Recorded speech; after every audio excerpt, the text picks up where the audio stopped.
जैसे कि हमारा उत्तराखंड वन दरोगा की इस समय क्लासेस चल रही हैं, तो इसी के लिए हम एक नया बैच लेके आए हैं जिसका नाम हमने रखा है योद्धा बैच।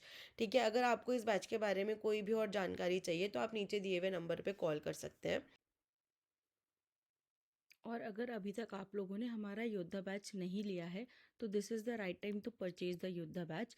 योद्धा बैच में आपको क्या क्या मिल रहा है, आपको जो पूरा का पूरा बैच है वो पूरा वन दरोगा एग्ज़ाम जो है आपका उत्तराखंड वन दरोगा इसके लिए टारगेटेड है।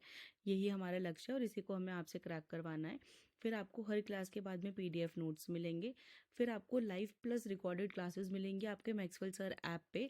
तो रिकॉर्डेड क्लास का सबसे बड़ा जो बेनिफिट है वो ये है कि बाय चांस किसी दिन आपकी लाइव क्लास मिस हो गई या आपको ऐसा लग रहा है कि अच्छा ये टॉपिक मुझे फिर से पढ़ना था, मेरे को एक बार फिर से देखना था, तो वो आप रिकॉर्डेड क्लास में से एक्सेस कर सकते हैं। ठीक है, फिर आपको DPP मिलेंगे यानी कि डेली प्रैक्टिस प्रॉब्लम्स मिलेंगी, 50 मिलेंगे। ये भी आपको बायलिंगुअल मिलेंगे, हिंदी और इंग्लिश दोनों में मिलेंगे। ये भी आपको चैप्टर वाइज मिलेंगे, जैसे आपका एक चैप्टर कंप्लीट हो जाएगा उस चैप्टर के आपको डेली प्रैक्टिस प्रॉब्लम्स मिल जाएंगे। देन इसके बाद में आपका जो कोर्स है ये बाइलिंगुअल होगा, वो आप हमारे पढ़ाने के तरीके से भी समझ गए होंगे। अभी भी सर भी जो क्लासेस ले रहे हैं, मैं भी जो क्लासेस ले रही हूँ, हम दोनों लैंग्वेज में ले रहे हैं, हिंदी और इंग्लिश, ताकि हमारे दोनों बच्चों को कोई डिफ़िकल्टी ना हो, इन्हें कोई प्रॉब्लम ना हो, वो अच्छे से अपना एग्ज़ाम क्रैक कर सके। देन इसके बाद में जो DPP होगा इसका डाउट सेशन होगा, वो भी ऐप पे होगा through live class one app. आप उसमें जो भी प्रॉब्लम है, जो भी कन्फ्यूजन है, आप उसमें पूछ सकते हैं, क्लियर कर सकते हैं। देन जो हमारा सिलेबस रहेगा वो फिजिक्स, केमिस्ट्री एंड बायो पे रहेगा। इन तीनों को हम बहुत डेप्थ में कवर करेंगे। देन इसके बाद में हम लोगों ने आपके लिए एक व्हाट्सएप ग्रुप भी बनाया है, डाउट ग्रुप, जिससे कि आप लोगों को कंटिन्यूस सपोर्ट मिलता रहे। कभी ऐसा होता है कि आप कोई चीज़ पढ़ने बैठते हैं और एकदम से दिमाग में आता है कि अरे ये तो समझ में नहीं आ रहा है, तो आप उस समय हमें सीधा मैसेज कर सकते हैं। इसीलिए ये डाउट ग्रुप बनाया ताकि बच्चों को कोई प्रॉब्लम ना हो एग्ज़ाम क्रैक करने में।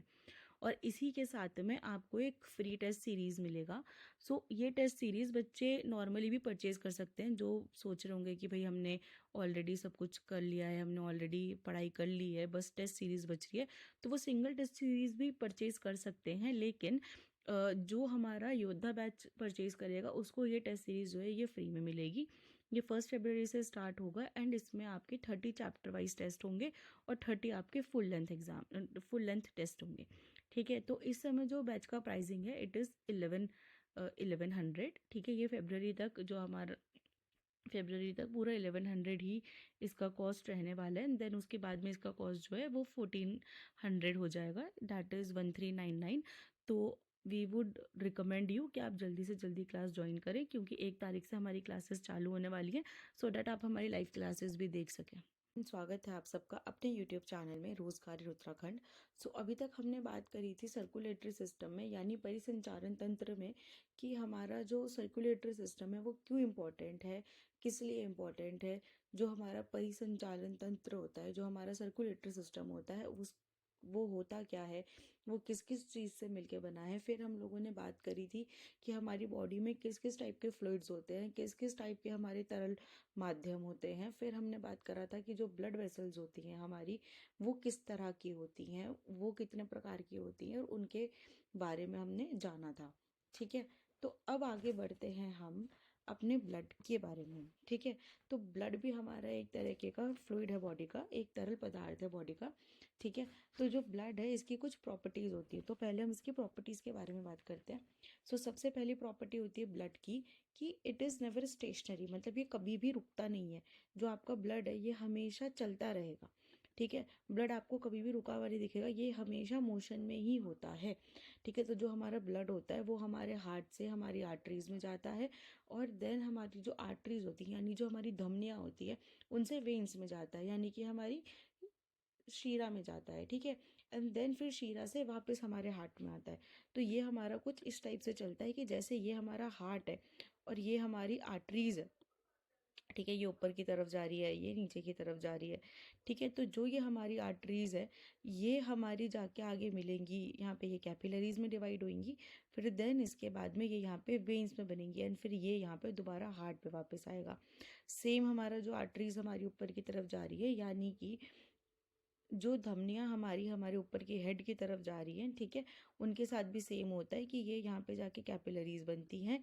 देन इसके बाद में ये हमारी वेन्स बनती हैं, वेन्स में जाके मिलती है यानी कि शीरा में जाके मिलती है, देन ये वापस से हमारे हार्ट में आती हैं।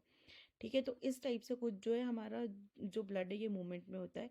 एंड देन फिर यहाँ पे हमारे लंग्स भी होते हैं। तो जैसे मतलब ये जब हम हार्ट के बारे में डिस्कस करेंगे तो ये जो डबल सर्कुलेशन होता है इसके बारे में हम वहाँ पे बात करेंगे। बट यहाँ पे भी जो हमारा ब्लड होता है वो हार्ट से निकल कर हमारे लंग्स के अंदर जाता है एंड देन लंग्स से वापस हमारे हार्ट के अंदर आता है थ्रू आवर वेन्स। ठीक है। तो इसकी वजह से जो हमारा ब्लड है वो हमेशा मोशन में होता है हार्ट के थ्रू। हार्ट उसे बार बार पंप करता है। तो जो हमारा ब्लड है वो हमेशा मोशन में है, वो कभी भी स्टेगनेंट नहीं है, वो कभी भी रुका हुआ नहीं है। ठीक है। ये हमारे ब्लड की एक प्रॉपर्टी है। देन इसके आगे अगर हम बात करें तो जो ब्लड होता है इसका कलर कैसा होता है? इसका कलर रेड होता है। ठीक है। ये हम सबको पता है कि जो ब्लड होता है, जो हमारा खून होता है, रक्त होता है, इसका जो कलर होता है ये रेड होता है। ये ब्राइट रेड होता है जब इसे आर्टरीज में से लेते हैं, और ये आपका थोड़ा डार्क कलर का होता है, डार्क रेड होता है जब इसे वेन्स में से लिया जाता है, यानी कि जब इसको शीरा में से लिया जाता है। ठीक है। जैसे कि हम लोगों ने पहले भी बात करा था कि जो आपकी वेन्स होती हैं वो डीऑक्सीजनेटेड ब्लड को कैरी करती हैं, यानी कि हमारे जिस खून में कार्बन डाइऑक्साइड की अ, मात्रा ज़्यादा होती है वो उसे कैरी करती है। इसकी वजह से जो उस खून का कलर होता है वो बहुत गाढ़ा होता है, डार्क होता है। ठीक है। नेक्स्ट अगर हम स्टेट की बात करें तो स्टेट में हम देख रहे हैं कि ये फ्लूइड कनेक्टिव टिश्यू है। अब फ्लूइड क्यों है? फ्लूइड की जैसे मैंने बात करी थी कि एक तरल पदार्थ है, ये बह रहा है। ठीक है। ये हमेशा बह रहा है।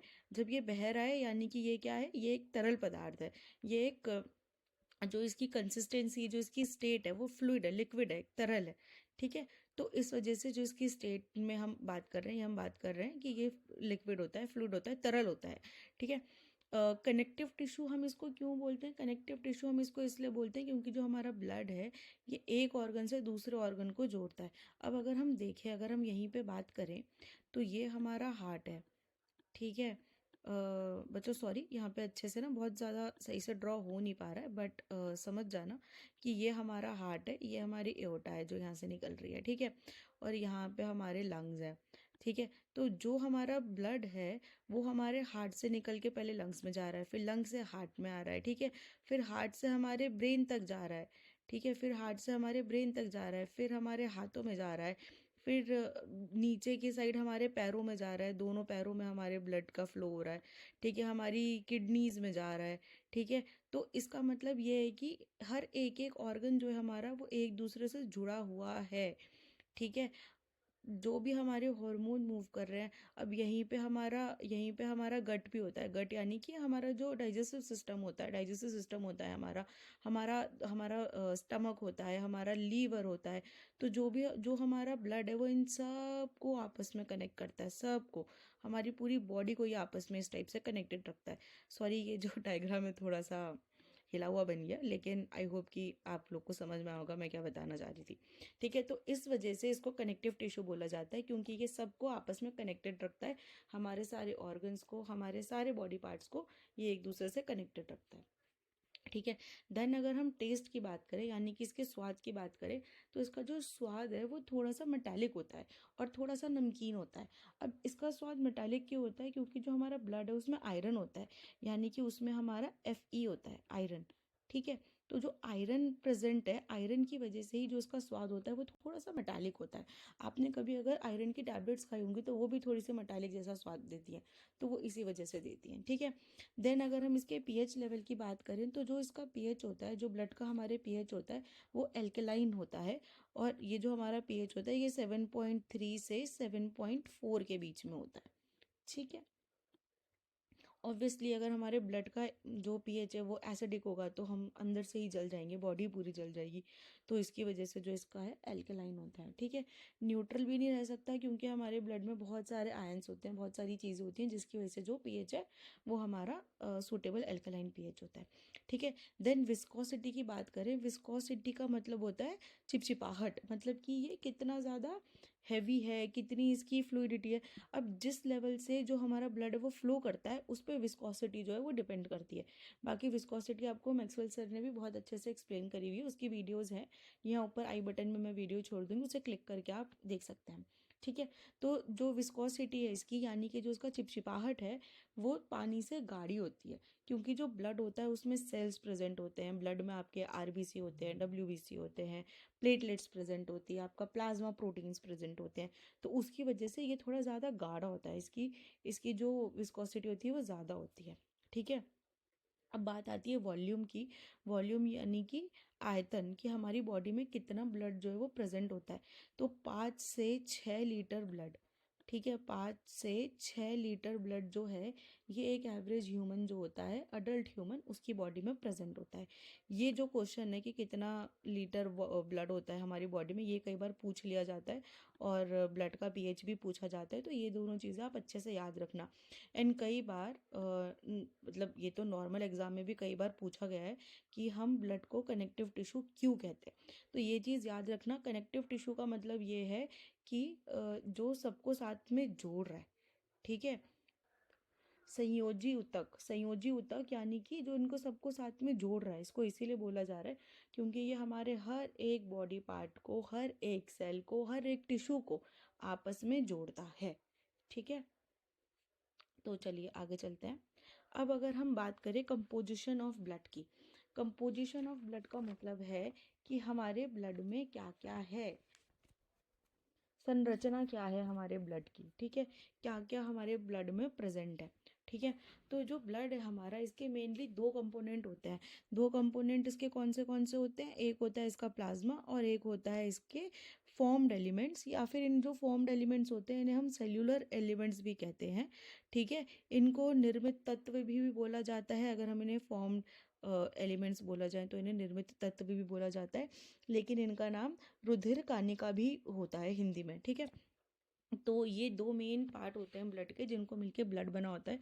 तो जो हमारा प्लाज्मा होता है ये हमारे ब्लड में 55% होता है। ठीक है। और ये पूरा का पूरा जो है लिक्विड पोर्शन होता है।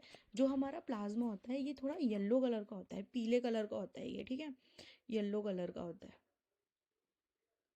और जो हमारा प्लाज्मा है, प्लाज्मा जो है ये हमारा लिक्विड पोर्शन होता है। इसमें पानी, ये पानी से, प्रोटीन से, सॉल्ट से, और जो अलग अलग टाइप के न्यूट्रिशन होते हैं या पोषण तत्व होते हैं उनसे मिलके बना होता है। तो अब बात आती है कि भाई प्लाज्मा जो है वो तो हमारे ब्लड का 55% है, लेकिन ये प्लाज्मा में जो जो चीज़ें हैं, प्लाज्मा की संरचना क्या है, इसकी कंपोजिशन क्या है। ठीक है। तो जो वाटर होता है, ये जो हमारा वाटर है, ये प्लाज्मा में 90 से 91% होता है। ठीक है। यानी कि सबसे ज़्यादा भाग जो होता है वो इसी का होता है। ठीक है। देन जो हमारे प्रोटीन्स होते हैं, इन प्रोटीन्स को प्लाज्मा प्रोटीन कहा जाता है। ठीक है। तो ये प्लाज्मा प्रोटीन जो होते हैं ये 7 से 5% होते हैं हमारे प्लाज्मा में। अब बात आती है सॉल्ट्स की। तो जो सॉल्ट्स होते हैं ये 1% होते हैं हमारे ब्लड में। ठीक है। तो ये सॉल्ट्स में जो होते हैं, मेजरली इन सॉल्ट्स में हमारा sodium carbonate and sodium bicarbonate present होता है। ठीक है। देन अगर हम न्यूट्रिएंट्स की बात करें तो ये ट्रेस एलिमेंट्स में होते हैं, मतलब कि जो बचा हुआ अमाउंट होता है उसमें ये ट्रेसेस में होते हैं। ठीक है। अब इन न्यूट्रिएंट्स में भी अलग अलग चीज़ें होती हैं, जैसे कि आपका ग्लूकोज हो गया, आपका अमाइनो एसिड्स हो गया, फाइब्रोजन हो गया आपका। ठीक है। आपके हॉर्मोन्स हो गए अलग अलग, यूरिया हो गया। तो वो सब आपके ये न्यूट्रिएंट्स प्लस जो ट्रेस एलिमेंट्स, अदर सब्सटेंसेस होते हैं, वो होते हैं, ये ट्रेसेस में होते हैं। ठीक है।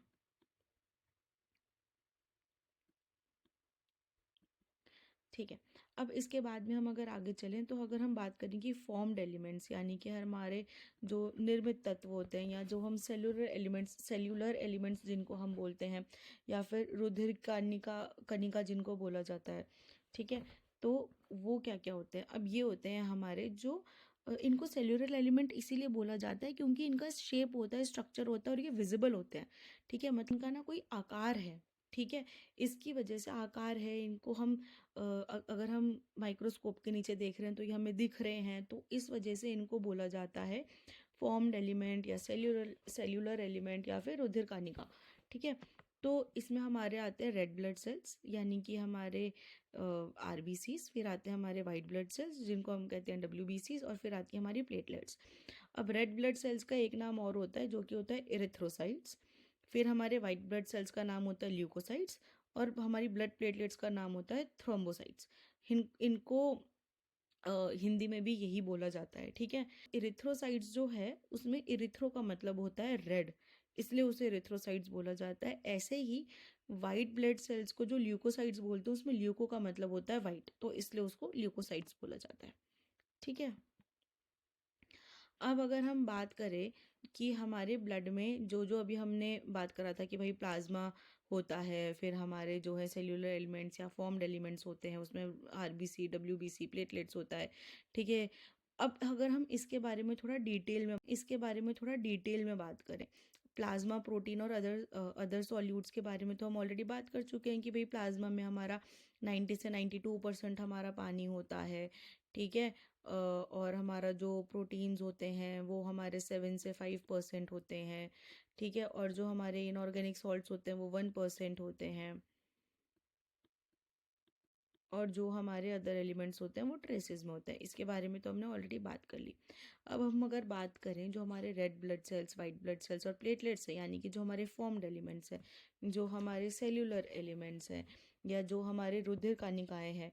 आप लोग सोच रहे होंगे कि मैम एक ही वर्ड को बार बार क्यों बोलती है, वो मैं इस वजह से बोलती हूँ क्योंकि कई सारे बच्चों को ये अलग अलग टाइप से पढ़ा होगा। जिन लोगों ने ये सलीना की बुक से पढ़ा होगा वो इसको सेल्यूलर एलिमेंट पढ़ रहे होंगे, जिन्होंने इसको हिंदी में पढ़ा होगा वो इसको रुधिर कणिकाएं पढ़ रहे होंगे, जिन्होंने सीबीएसई की बुक से पढ़ा होगा उनको ये फॉर्म्ड एलिमेंट्स आ रहा होगा। तो इसकी वजह से मैं तीनों उसमें बता देती हूँ, जिससे कि किसी भी बच्चे को कन्फ्यूजन ना हो कि भाई इसमें से कोई चीज़ गलत तो नहीं पढ़ ली थी हमने, ठीक है। तो अगर बाकी फिर भी ऐसा कोई कन्फ्यूजन होता है तो आप लोग नीचे मुझे कमेंट्स में बता सकते हैं, मैं आपके सारे के सारे कन्फ्यूजन जो है उनको दूर कर दूंगी, ठीक है। तो चलिए अब हम आगे बढ़ते हैं थोड़ा सा। अब हम बात करते हैं यही फॉर्म्ड एलिमेंट्स के बारे में, ठीक है। तो सबसे पहले अगर हम बात करें अपने रेड ब्लड सेल्स के बारे में, ठीक है। तो जो रेड ब्लड सेल्स होते हैं हमारे, जैसे कि हमने बात करी थी कि इनको इरिथ्रोसाइट्स भी बोला जाता है, इनको लाल रक्त कोशिका भी बोला जाता है, ठीक है। तो जो हमारे रेड ब्लड सेल्स होते हैं, अभी डिटेल में तो हम आगे इनके बारे में पढ़ेंगे, पर मैं फिर भी थोड़ा सा आपको ओवरव्यू दे रही हूँ। ये डिस्क शेप के होते हैं, ठीक है। ये बीच में से हॉलो होते हैं, यानी कि बीच में से ये ऐसे दबे हुए होते हैं, और जो इनकी साइड्स होती हैं ये इनकी साइड सर्कुलर और थिक होती हैं, ठीक है। अगर हम इनका क्रॉस सेक्शन देखें तो इनका क्रॉस सेक्शन कुछ ऐसा दिखता है, ठीक है। फिर बात आती है हमारे वाइट ब्लड सेल्स की। जो वाइट ब्लड सेल्स होते हैं हमारे, यानी कि जो हमारे ल्यूकोसाइट्स होते हैं, ये हमारे मेजरली पहले दो तरह के होते हैं। सेल हमारे दो टाइप के होते हैं, एक होता है ग्रेन्युलोसाइट्स और एक होता है ए ग्रेन्युलोसाइट्स, ठीक है। जो ग्रेन्युलोसाइट्स होते हैं इनको इनको कणाकार भी बोला जाता है, ठीक है। और किसी किसी बुक में इनको कणिकाणु भी बोला गया है, ठीक है। तो इसमें हमारे सबसे पहले होते हैं न्यूट्रोफिल्स। न्यूट्रोफिल्स को न्यूट्रोफिल्स ही बोलते हैं हिंदी में, यूसिनोफिल्स को भी यही बोलते हैं, और बेसोफिल्स को भी यही कहते हैं। जहाँ जहाँ पे हिंदी सेम होती है वहाँ पे मैं आप लोग को नहीं बताती, जहाँ हिंदी अलग होती है वहाँ मैं आप लोग को बता देती हूँ, ठीक है। तो न्यूट्रोफिल्स की अगर हम बात करें कि न्यूट्रोफिल्स हमारे क्या होते हैं, तो जो न्यूट्रोफिल्स होते हैं ये हमारे 3 लोब्यूलर होते हैं, मतलब कि इसमें 3 लोब्स होते हैं, ठीक है। अब ग्रेन्युलोसाइट्स का ही पहले मतलब आएगा, आप लोग बोलोगे मैम पहले तो ये बताओ कि ग्रेन्युलोसाइट्स क्या होता है, ठीक है। तो जैसे इसका नाम बता रहा है ग्रेन्युलोसाइट्स यानी ग्रेन्यूल्स, ठीक है, मतलब कि किसी सेल में ग्रेन्यूल्स प्रेजेंट है, ठीक है। और अगर हम हिंदी में भी देखें इसका नाम कणिकाणु, तो उसका मतलब यही है कि कण है, इसके अंदर कण है, कण, ठीक है। तो जो हमारे ऐसे वाइट ब्लड सेल्स होते हैं जिसमें ग्रेन्यूल्स या जिसमें छोटे छोटे कण प्रेजेंट होते हैं, पाए जाते हैं, उनको हम ग्रेन्युलोसाइट्स बोलते हैं। ये हमारे 3 तरह के होते हैं, एक होता है हमारा न्यूट्रोफिल्स, एक होता है हमारा यूसिनोफिल्स और एक होता है हमारा बेसोफिल्स, ठीक है। अब अगर हम अपने न्यूट्रोफिल्स की बात करें, मैं थोड़ा सा ऊपर बनाऊंगी जिससे कि जगह मिल जाए, ठीक है। अगर हम न्यूट्रोफिल्स की बात करें तो न्यूट्रोफिल्स जो होते हैं हमारे, इनका स्ट्रक्चर कुछ ऐसा होता है, ठीक है। इनमें 3 लोब्स होते हैं, इसके इसके जो न्यूक्लियस होता है वो 3 लोब्स में डिवाइडेड होता है, ठीक है।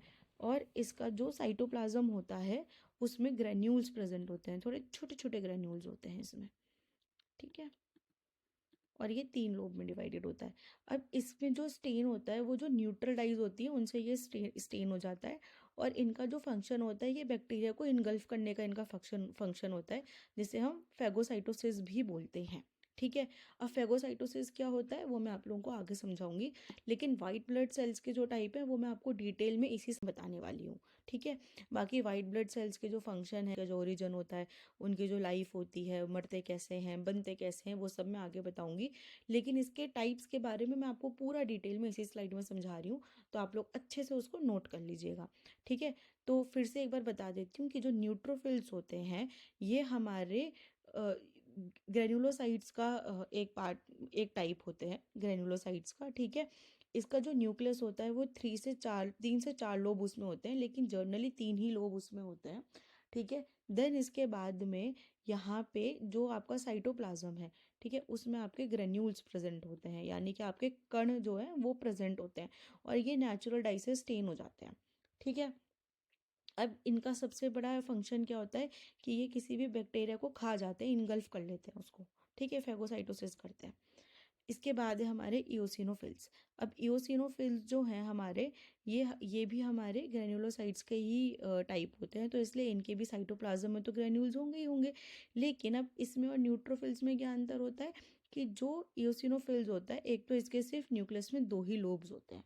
ठीक है। इसके इसके में 3 लोब्स नहीं होते, इसके में ऐसे 2 लोब्स होते हैं।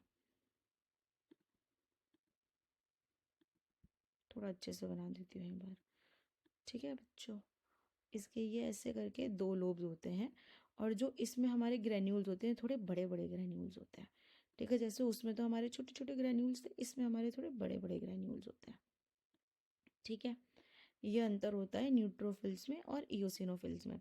इसके बाद जो हमारे न्यूट्रोफिल्स थे ये तो हमारे नेचुरल डाई से स्टेन हो रहा था, लेकिन जो ये हैं ये हमारी डार्क रेड डाई से, जो इओसिन होता है उस डाई का नाम, उससे ये स्टेन होते हैं। ठीक है। इसके नाम में भी है इओसिन, ये अपने ही नाम की जो डाई है उससे स्टेन होते हैं, और ये जो डाई है ये एसिडिक होती है नेचर में। ठीक है। अच्छा, एक चीज़ और, ये जो मैं इतनी देर से बोल रही हूँ कि न्यूक्लियस 3 से 4 लोब का होता है, न्यूक्लियस यहाँ पे 2 लोब्स का होता है, तो जो न्यूक्लियस होता है इसको केंद्रक भी बोला जाता है। ठीक है। ठीक है। अब हम आते हैं बेसोफिल्स की तरफ। तो जो बेसोफिल्स होते हैं, अब बेसोफिल्स क्या होते हैं, बेसोफिल्स में जो हमारा न्यूक्लियस होता है वो काफ़ी बड़ा होता है और इंडिस्टिंक्टिबल होता है, मतलब कि उसमें पता नहीं चल पाता कि आपके कितने लोब्स हैं। ठीक है। और इसके जो लोब्स होते हैं वो एस शेप के होते हैं। ठीक है। तो मतलब अगर आप इसका जो न्यूक्लियस होता है वो इस टाइप से कुछ होता है, ऐसे एस की शेप में होता है वो। ठीक है। अब इसमें क्या होता है कि ग्रेन्यूल्स यानी कि आपके जो कण होते हैं वो इसमें भी प्रेजेंट होते हैं, लेकिन इसमें कम होते हैं। इन दोनों में बहुत ज़्यादा भर भर के होते हैं, इसमें कम होते हैं। बड़े बड़े होते हैं इसमें भी, पर थोड़े से कम होते हैं बाकियों के हिसाब से। ठीक है। अब जो आपका बेसोफिल्स होता है, बेसोफिल्स आपका बेसिक डाई से, जैसे कि मिथिलिन ब्लू हो गई, उससे ये स्टेन कर जाता है, उससे इस पे कलर आ जाता है। ठीक है। और ये जो है आपका, ये हिस्टामिन को रिलीज करता है, जिससे आपकी इन्फ्लेमेशन हो जाती है, जो कि आपकी ब्लड वेसल्स को डायलेट कर देता है। ठीक है। इन्फ्लेमेशन का मतलब है सूजन आना, तो जो है वो ये हिस्टामिन को रिलीज करता है, आपका बेसोफिल्स जो है उसके लिए रिस्पॉन्सिबल होता है। ठीक है। और ये तीनों के तीनों आपके बोन मैरो में ही बनते हैं। लिम्फोसाइट्स और मोनोसाइट्स जो हैं आपके, ये ए ग्रेनुलोसाइट्स या फिर नॉन ग्रेनुलर ल्यूकोसाइट्स का पार्ट होता है। ठीक है। इसको हिंदी में हम, का नाम होता है हमारा आकणाकार। ठीक है। या फिर आकण कोशिका, यानी कि जिसमें कण नहीं हो, आकण। ठीक है। अब जो हमारे लिम्फोसाइट्स होते हैं ये 20 से 35% प्रेजेंट होते हैं हमारे वाइट ब्लड सेल्स में। ठीक है। मतलब वाइट ब्लड सेल्स के 20 से 35% जो है हमारे ये होते हैं। ठीक है।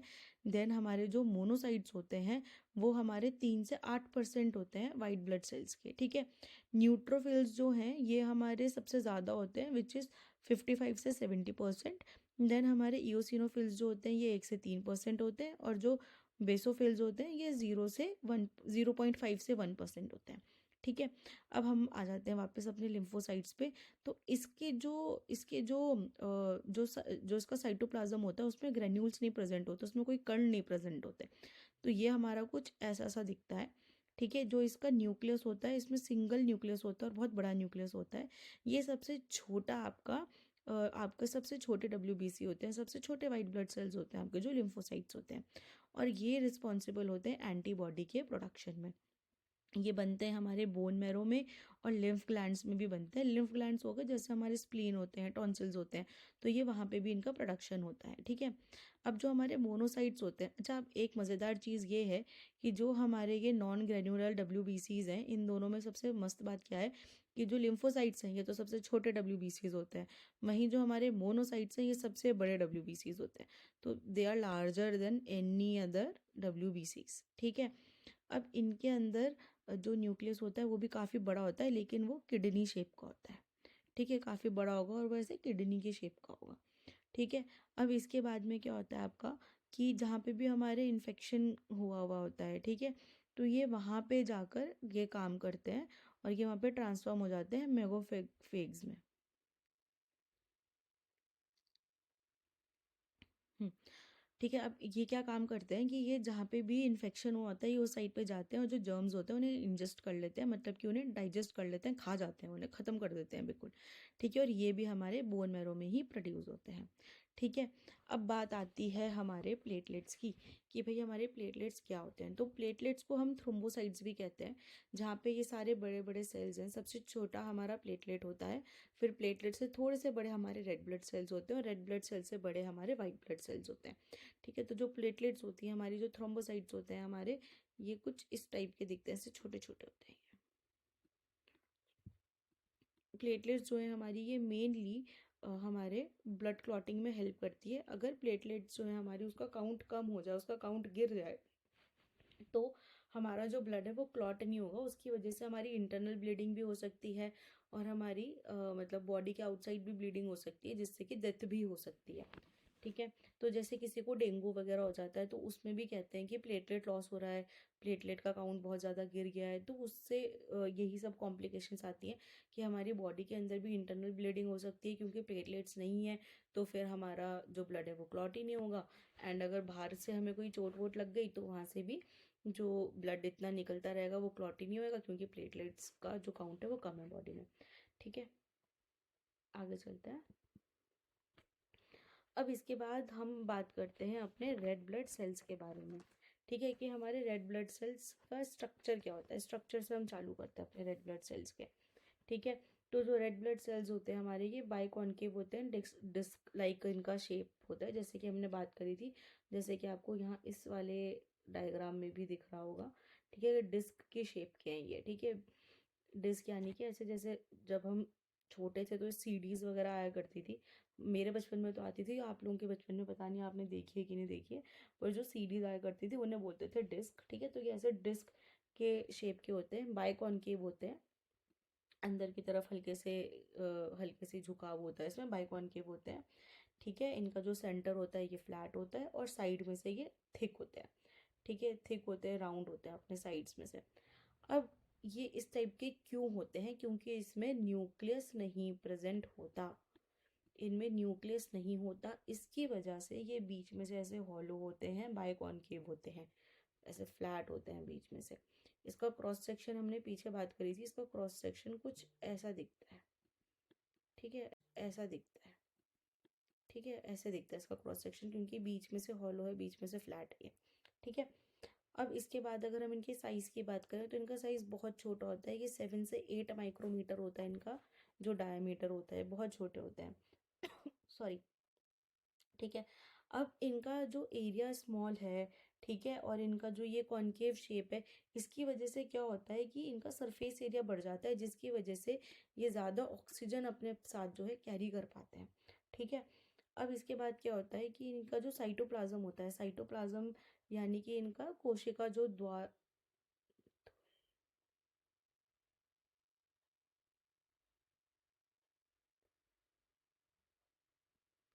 जो इनका कोशिका द्रव्य होता है, वहाँ पे इनका हीमोग्लोबिन प्रेजेंट होता है। ठीक है, जो हीमोग्लोबिन होता है हमारा, जो HB होता है हमारा, ये हमारे एक रेस्पिरेटरी पिगमेंट है। ठीक है, इसके बारे में हमने पीछे भी बात करी थी कि जो हीमोग्लोबिन होता है ये हमारा ऑक्सीजन एंड कार्बन डाइऑक्साइड की ट्रांसपोर्ट में हेल्प करता है। ठीक है, अब क्या होता है, हमारा जो हीमोग्लोबिन है ये हमारा दो, इसका जो नाम है वो हमारे दो शब्दों से मिलकर बना है, एक होता है हिमिन और एक होता है ग्लोबिन। ठीक है, हिमिन का मतलब होता है आयरन और ग्लोबिन का मतलब होता है प्रोटीन। ठीक है, ये चीज़ आप याद रखना कि जो हीमोग्लोबिन का हमारा नाम है ये हमारा 2 वर्ड से मिलके बनता है। एक होता है हमारा हिमन और एक होता है हमारा ग्लोबिन। ठीक है, हिमन जो होता है उसका मतलब होता है आयरन एंड ग्लोबिन का मतलब होता है प्रोटीन। ठीक है, अब इसके बाद में अगर हम बात करें कि भाई हीमोग्लोबिन जो है वो किस तरह से हमारा ऑक्सीजन और कार्बन डाइऑक्साइड को ट्रांसपोर्ट करता है, तो मैंने कल की क्लास में भी आप लोगों को एक इक्वेशन बताई थी कि जब हीमोग्लोबिन हमारा ऑक्सीजन के संपर्क में आता है तो ये एक नॉन स्टेबल कंपाउंड बनाता है जिसको हम बोलते हैं ऑक्सी हीमोग्लोबिन। ठीक है, ऐसे ही जब हमारा हीमोग्लोबिन कार्बन डाइऑक्साइड के संपर्क में आता है तो उसको हम बोलते हैं कार्बोक्सी अमीनो हीमोग्लोबिन।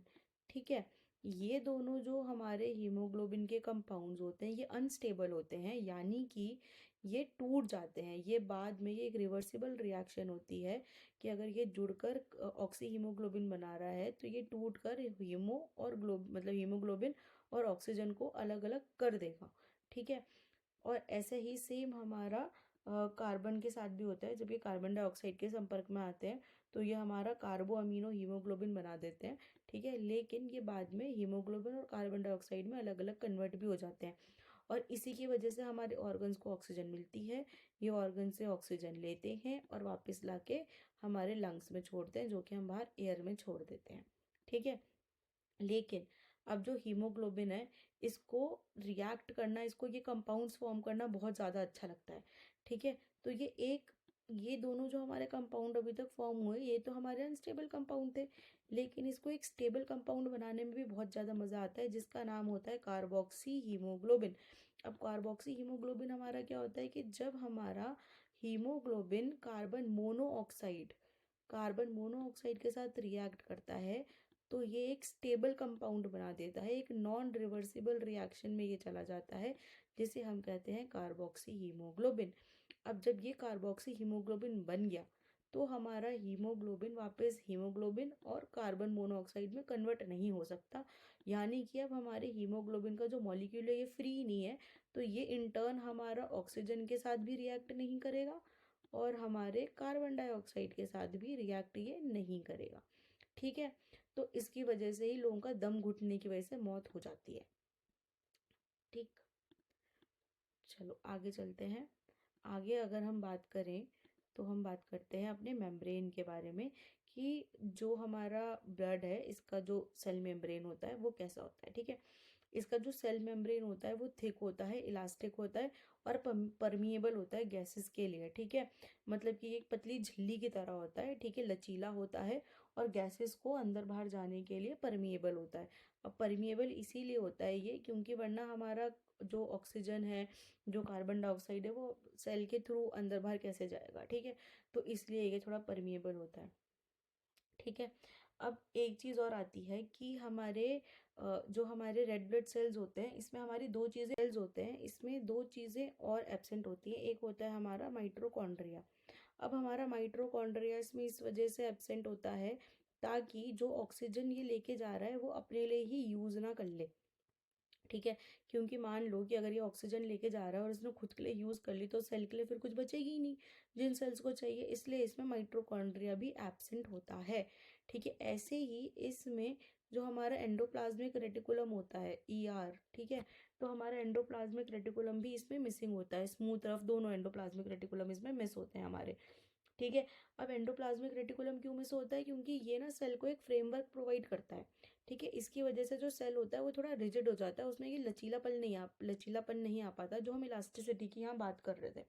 ठीक है, अब अगर हमारे जो रेड ब्लड सेल्स हैं इनमें इलास्टिसिटी नहीं होगी तो ये हमारी जो पतली पतली कैपिलरी होती हैं, जो हमारी कोशिकाएं होती हैं, उनमें से ये मूव ही नहीं कर पाएगा। ठीक है, तो इस वजह से इसमें एंडोप्लाज्मिक रेटिकुलम भी नहीं होता। अच्छा, एक चीज़ और जो कई बार एग्जाम में पूछी जाती है, तो रेड ब्लड सेल्स हमारे जब बन रहे होते हैं, जो हमारे ये बोन मैरो में बन रहे होते हैं जब, ठीक है, तो उस समय इनमें न्यूक्लियस जो है वो प्रेजेंट होता है, लेकिन जैसे जैसे ये बड़े हो जाते हैं तब इनमें न्यूक्लियस जो है वो ख़त्म हो जाता है, न्यूक्लियस इनमें मर जाता है। ठीक है, चलिए आगे बढ़ते हैं। ठीक है, अब हम बात करते हैं कि प्रोडक्शन क्या होता है आरबीसीज का, मतलब कि निर्माण कहाँ पे होता है इनका, बनते कैसे हैं आरबीसीज हमारे। ठीक है, तो जो हमारे रेड ब्लड सेल्स होते हैं यानी हमारी हमारी लाल रक्त कोशिकाएं जो होती हैं, ये हमारी कहाँ बनती हैं, कैसे बनती है, कहाँ इनका निर्माण होता है। ठीक है, तो सबसे पहले अगर हम लोकेशन की बात करें यानी स्थान की बात करें, तो ये जो हमारे बोन मैरो होता है, लंबी लंबी हमारी जो हड्डियां होती हैं उनका, ठीक है, अस्थि माजा भी कहते हैं इसको, जो बोन मैरो होता है उसको। तो बोन मैरो में बनता है ये जैसे हमारी बोन है। ठीक है, तो बोन में यहाँ पे होता है बोन मैरो। जो लोग नॉनवेज खाते हैं उन्हें पता होगा, वो हड्डी को चूस चूस के जो खाते हो ना तुम लोग, वो बोन मैरो ही होता है। ठीक है, तो जो बोन मैरो होता है, बोन मैरो में बनते हैं हमारे आरबीसीज। अब इसमें एक कैच और होता है हमारा, कि जो अडल्ट्स के आरबीसीज होते हैं यानी कि रेड ब्लड सेल्स होते हैं, वो तो बोन मैरो में बनते हैं। जो हमारी लंबी हड्डियां होती हैं, जैसे हमारी रिब्स हो गई यानी पसलियां हो गई, हमारी ब्रेस्ट बोन हो गई, ठीक है, ईलियम हो गया हमारा, या हमारी हिप गर्डल हो गई, तो उन सब पे उस पे बनते हैं हमारे बोन मैरो में। ठीक है, लेकिन जो एम्ब्रियो होता है हमारा, यानी कि जब बच्चा अपनी मदर के वूम में होता है, अपनी मदर के पेट में होता है, तो उस समय ये उसके लीवर और स्प्लीन में बनते हैं। ठीक है, फिर जब बच्चा पैदा हो जाता है, ठीक है, जब तक वो 5 साल का नहीं होता तब तक जो रेड ब्लड सेल्स होते हैं वो उसकी हर एक हड्डी के बोन मैरो में बनते हैं। ठीक है, 5 साल का जब बच्चा हो जाता है उसके बाद फिर ये हमारी जो लॉन्ग बोन्स होती हैं उसमें बनने लगते हैं, लेकिन जब तक बच्चा 5 साल का नहीं होता तब तक ये हर एक हड्डी में बनते हैं बच्चे की। ठीक है, और जब एम्ब्रियो होता है यानी कि बच्चा जब माँ के पेट में होता है, तो उस समय पे लिवर और स्प्लीन में रेड ब्लड सेल्स बनते हैं। ठीक है, तब हड्डियों में नहीं बनते। ठीक है, अच्छा, अब इसके बाद में अगर हम बात करेंगे कि किस हार्मोन से कंट्रोल होते हैं, तो इरिथ्रोपोइटिन नाम का एक हमारा हार्मोन होता है। ठीक है, जो कि तब सिक्रीट होता है जब हमारे ऑक्सीजन लेवल कम हो रहा होता है हमारी बॉडी में। ठीक है, हमारी बॉडी इसको ट्रिगर करती है कि भाई मेरा जो है ऑक्सीजन लेवल कम हो रहा है, तो तुम इरिथ्रोपोइटिन जो है इसको सिक्रीट करो, इस हार्मोन को सिक्रीट करो। ठीक है, और ये सिक्रीट कहाँ से होता है, हमारी किडनी से सिक्रीट होता है, हमारे गुर्दों से सिक्रीट होता है ये। ठीक है,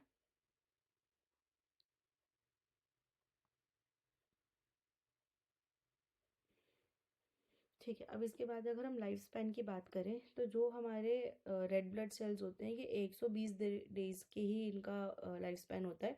ये 120 डेज में ख़त्म हो जाते हैं, 120 डेज में मर जाते हैं। ठीक है, अगर हम ऑन एन एवरेज की बात करें, तो 2 मिलियन हमारे रेड ब्लड सेल्स हमारे हर एक सेकंड में डिस्ट्रॉय हो रहे हैं। ठीक है,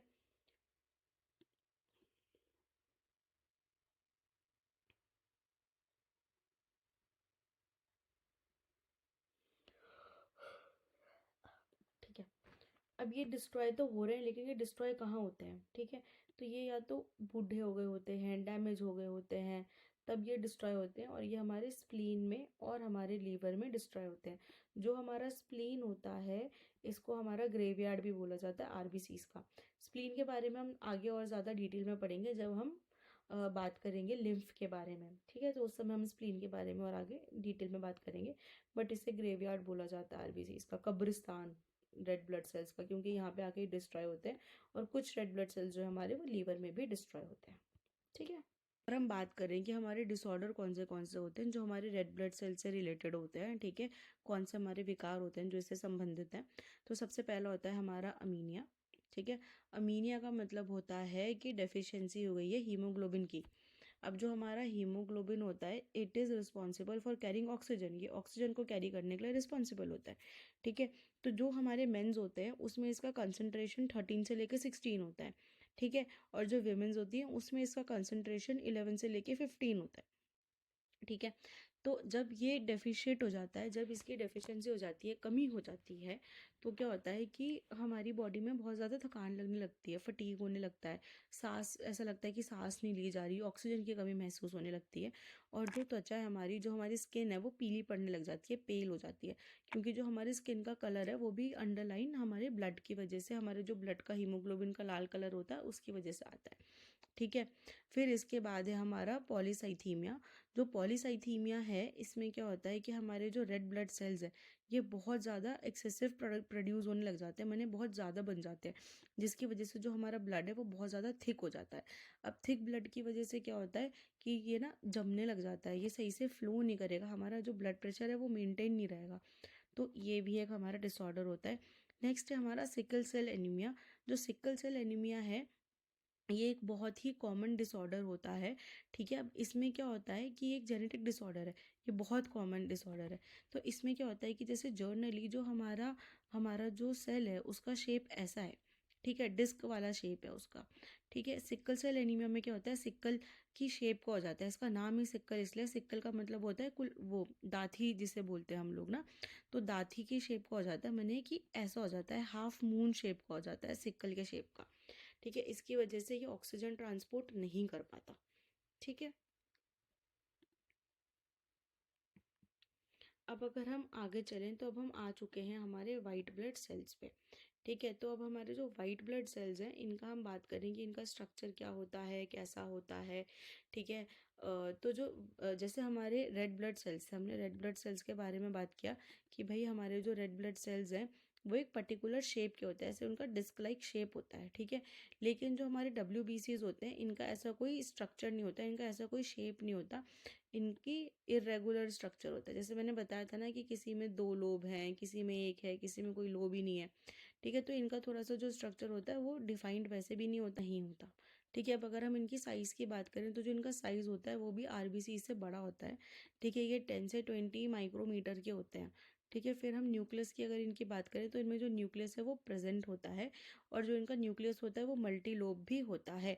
तो न्यूक्लियस को जैसे कि मैंने बताया था, न्यूक्लियस को नाभिक भी बोला जाता है और केंद्रक भी बोला जाता है न्यूक्लियस को, ठीक है। तो जो इनका न्यूक्लियस होता है वो बड़ा होता है, और जैसे हमने बात करी थी ना पहले कि जो हमारे न्यूट्रोफिल्स होते हैं उसमें ये 3 लोब्स का होता है, जो हमारे इओसिनोफिल्स होते हैं उसमें ये 2 लोब्स का होता है, ठीक है। बेसोफिल्स में एक ही होता है, बहुत लार्ज होता है, उसको एस शेप का होता है, ठीक है, उसको हम लोब्स में डिवाइड नहीं कर पाते। फिर जो हमारा लिम्फोसाइट्स होता है उसमें सिंगल होता है और काफ़ी बड़ा होता है। जो हमारे मोनोसाइट्स होते हैं उसमें एक सिंगल होता है, किडनी शेप का होता है, ठीक है। तो यही यहाँ पे बात हो रही है कि इसमें न्यूक्लियस जो है वो प्रेजेंट होता है। अब अगर हम इसके साइटोप्लाज्म की बात करें, ठीक है, यानी कि हम इसके कोशिका द्वार दिव्य की बात करें, ठीक है। तो जो इसका कोशिका दिव्य होता है, जैसे हमने बात करी थी पहले कि ये 2 टाइप के होते हैं, एक होता है ग्रेनुलर और एक होता है नॉन ग्रेनुलर, ठीक है। तो ग्रेनुलर यानी कि कणकार और नॉन ग्रेनुलर यानी कि अकणकारक, ठीक है। तो किसी में इसके ऐसे ग्रेन्यूल्स प्रेजेंट होते हैं और किसी में सिर्फ ये ऐसे स्मूथ होता है, ठीक है। नेक्स्ट है हमारा कि प्रोडक्शन कैसे होता है WBCs का। जैसे कि हमने वाइट ब्लड सेल्स के बारे में बात करा था कि वो हमारे बोन मैरो में बनते हैं, ठीक है। ऐसे ही जो हमारे WBCs होते हैं ये भी हमारे बोन मैरो में ही बनते हैं, और ये बोन मैरो में ही मैच्योर भी होते हैं, ठीक है। या फिर ये हमारे जो लिम्फेटिक टिश्यूज होते हैं, लिम्फेटिक ऑर्गन होते हैं, जैसे कि हमारे स्प्लीन हो गया, लिम्फ नोड्स हो गया, ठीक है, टॉन्सिल्स हो गया, ये वहाँ पे हमारे मैच्योर होते हैं, ठीक है।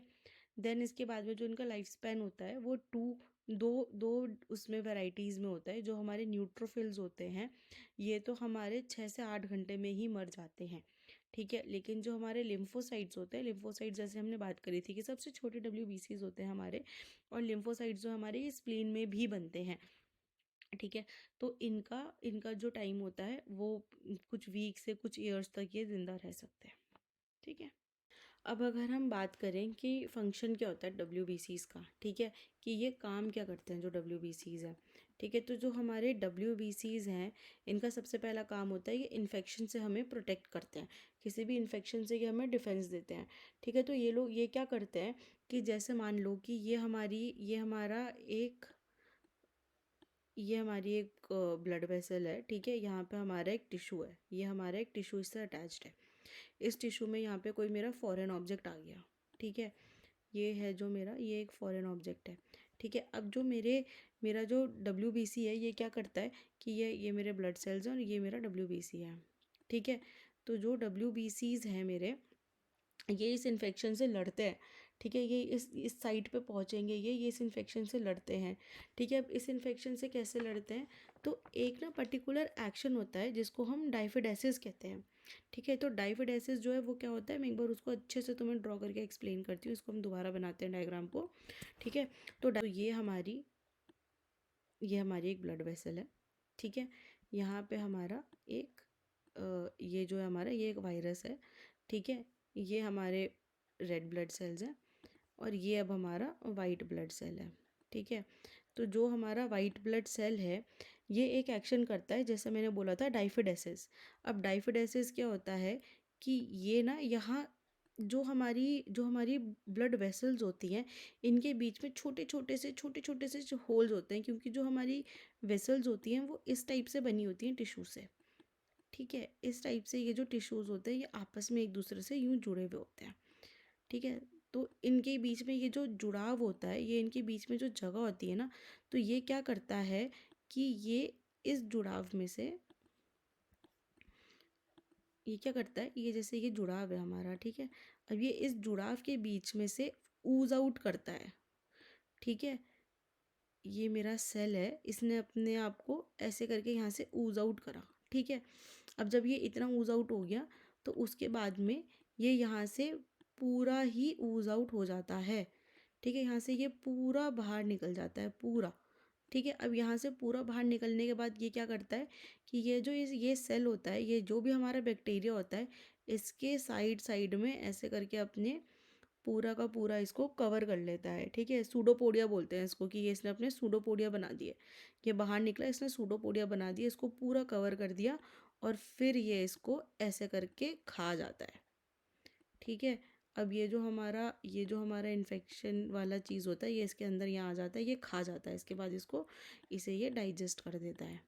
ठीक है, और डाइजेस्ट करने के बाद में ये दोबारा से यही सेम एक्शन करता है जैसे ये बाहर आया था। ये डाइफिडेसिस करके जिस तरह से बाहर आया था, ये हमारी कैपिलरी का वॉल था, तो ये ऐसे ही सेम तरह से डाइफिडेसिस करके वापस से अंदर चला जाता है।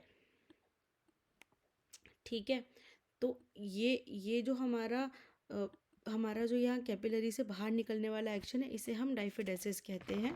ठीक है, लेकिन ये जो बैक्टीरिया को इनगल्फ करने वाला है, ये जो सूडोपोडिया बनाकर इसको बैक्टीरिया को इनगल्फ करने वाला है, इसे हम फैगोसाइटोसिस कहते हैं। तो ये जो फैगोसाइटोसिस है वो यही है कि भाई ये ऐसे करके जो भी हमारा बैक्टीरिया वायरस है, जिससे भी हमें इन्फेक्शन की रिस्क है, जिससे भी हमें इन्फेक्शन हो रहा है, ये उसको इस टाइप से खा जाता है। ठीक है, अब इसमें एक चीज़ और होती है कि जो ये एक्शन हो रहा है, ये मतलब इन्फेक्शन के अगेंस्ट जो हमें डिफेंस के दे रहा है, तो इसमें क्या होता है कि हमारे लोकल स्पॉट में ना इन्फ्लेमेशन भी हो जाती है, मतलब वहाँ पे स्वेलिंग हो जाती है, थोड़ा सा वहाँ पे पेन होने लगता है। ठीक है, थोड़ी हीट हो जाती है, रेडनेस होने लग जाती है उस वाले पर्टिकुलर स्पॉट पे। तो कभी तुम लोगों ने देखा होगा कि जैसे अगर हमारे हाथ में कहीं चोट लग गया, मच्छर ने काट दिया, तो वहाँ पे हल्का सा थोड़ा सा स्वेलिंग स्वेलिंग जैसा हो जाता है, लाल लाल जैसा दिखने लग जाता है। तो वो इसी वजह से होता है क्योंकि वहाँ पे हमारे जो वाइट ब्लड सेल्स हैं उसने वहाँ पे फैगोसाइटोसिस करी है। पहले उसने डाइफिडेसिस करके जो हमारी कैपिलरी की वॉल थी, जो हमारी ब्लड वेसल की वॉल थी, वहाँ से बाहर आया, एंड देन उसके बाद उसने सूडोपोडिया बनाए और फैगोसाइटोसिस करके उस पर्टिकुलर जो भी हमारा इन्फेक्शन था उसे खा गया। ठीक है, देन इसके बाद में एंटीबॉडी प्रोडक्शन भी इसका एक काफ़ी बड़ा फंक्शन है। तो एंटीबॉडी प्रोड्यूस कैसे करता है, लिम्फोसाइट्स जो होते हैं, लिम्फोसाइट्स बेसिकली एंटीबॉडी प्रोडक्शन के लिए रिस्पॉन्सिबल होते हैं, और ये जो फेगोसाइटोसिस होता है इसके लिए हमारा न्यूट्रोफिल्स जो है ये रिस्पॉन्सिबल होते हैं। ठीक है, तो एंटीबॉडी का प्रोडक्शन ऐसे होता है कि ये कोई भी किल्ड या फिर कोई न्यूट्रलाइज जर्म को अगर हम डालें या कोई पॉइजन को हम डालें तो ये उसको ना ख़त्म कर देता है। एंटीबॉडी अगर हमारी बॉडी में पहले से बनी हुई है, तो एंटीबॉडी कैसे बनती है, जब कोई वीकेंड जर्म या फिर कोई वैक्सीन हमें दी जाती है तो उसके द्वारा जो हमारे के WBCs होते हैं ये स्टिमुलेट हो जाते हैं। ठीक है, तो पहले हमारे को कोई ऐसे हल्का सा वैक्सीन दिया जिसमें थोड़ा माइल्ड फॉर्म है या मरा हुआ वही वाले जर्म्स हैं। ठीक है, तो क्या होता है कि हमारे जो WBCs हैं ये उसके खिलाफ लड़ते हैं, यही फैगोसाइटोसिस करते हैं, उसके अगेंस्ट हमें बचाते हैं। अब इसके बाद में अगर हमारे को दोबारा से कभी भी वो इन्फेक्शन होगा तो उसे याद रहेगा कि अच्छा मैंने तो ये इन्फेक्शन से पहले लड़ा हुआ है, तो मैं ऐसे ऐसे करूँगा ये ठीक हो जाएगा। तो वो एंटीबॉडीज़ होती हैं, क्योंकि इनको याद रहता है और दोबारा से कभी वो आता है तो ये उसके खिलाफ बिल्कुल ऐसे ढाल बन के खड़े हो जाते हैं कि तुम अंदर नहीं जा सकते, नो एंट्री। ठीक है। तो ये होता है एंटीबॉडी प्रोडक्शन। तो बच्चों आज की क्लास में हम इतना ही बात करेंगे, ठीक है। नेक्स्ट क्लास में हम कवर करेंगे हमारे थ्रोम्बोसाइट्स को, यानी कि हमारी प्लेटलेट्स को, और उसी के साथ में हम जो हमारा ब्लड फैक्टर होता है, जो RH फैक्टर होता है, जैसे कोई कहता है ना कि मेरा तो A पॉजिटिव है ब्लड, मेरा तो B पॉजिटिव है ब्लड, उसके बारे में भी हम बात करेंगे। और साथ ही साथ में हम क्लॉटिंग फैक्टर के बारे में भी बात करेंगे। तो क्लॉटिंग के पीछे भी एक बहुत बड़ा रिएक्शन होता है कि थ्रोम्बोकाइनेज कैसे काम करता है, ठीक है। फिर आपका प्रोथ्रोम्बिन रिलीज होता है, फाइब्रोजन रिलीज होता है। तो ये सारी के सारे किस तरह से एक्ट करते हैं, कैसे काम करते हैं, वो खुद में एक बहुत बड़ा वास्ट टॉपिक है। तो नेक्स्ट क्लास में हम उसके बारे में डिस्कस करेंगे, और उसके साथ में हम ब्लड प्रेशर के बारे में डिस्कस करेंगे, और हार्ट हम करेंगे लास्ट क्लास में डिस्कस, क्योंकि हार्ट भी बहुत बड़ा टॉपिक है, जिसमें हम आपके एओर्टा के बारे में बात करेंगे, हम आपके सेमिल्यूनर वॉल्व्स के बारे में बात करेंगे कि आपके हार्ट में कौन से अलग अलग टाइप के वॉल्व्स प्रेजेंट होते हैं, ठीक है। फिर हम सारी आर्टरीज जो होती हैं उनके बारे में बात करेंगे, सारे वेंट्रिकल्स कितने होते हैं उनके बारे में बात करेंगे, ठीक है। तो पूरा हार्ट भी हम डिटेल में डिस्कस करेंगे अपनी सर्कुलेटरी सिस्टम की लास्ट क्लास में। So thank you guys. अगर आपको आज का सेशन अच्छा लगा हो तो प्लीज़ शेयर एंड लाइक ज़रूर कीजिएगा, एंड कमेंट में ज़रूर छोड़ते जाइएगा कि आपको इसमें और क्या क्या पढ़ना है, सर्कुलेटरी सिस्टम में आप और क्या क्या पढ़ना चाहते हैं। आपके कोई भी क्वेश्चंस हो अभी तक रिलेटेड क्लास के, तो प्लीज़ नीचे कमेंट में छोड़ते जाइएगा। Thank you.